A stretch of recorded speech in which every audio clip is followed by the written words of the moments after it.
અહીંયા આવો બેનું એક વાત કહું, ગયા શનિવારે લગ્નમાં જવાનું હતું બરાબર, એટલે સેટિંગ થઈ ગઈ હતી. પછી રવિવારે તો બહાર જ ખાવાનું હોય એટલે એની સેટિંગ થઈ ગઈ હતી. પછી પાછું તે સોમવારે શું છે, મારા પપ્પા ઘરે હોય એટલે મમ્મીનો ફોન આવી ગયો કે બેટા અહીંયા આવી જજે જમવા, એટલે સોમવારનું સેટિંગ થઈ ગયું હતું.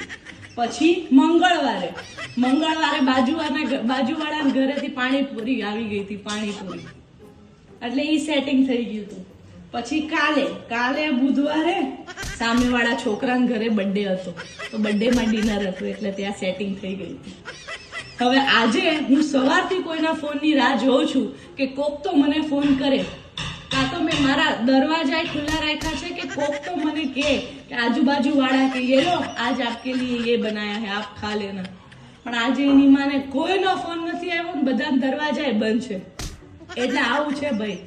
એટલે કાંઈ તમારી પાસે ઓપ્શન રહેવાનું નથી તો તમારે બનાવવું પડશે. આ શાક બનાવવું પડશે અને રોટલાય ટીચવા પડશે ભાઈ. આવું છે.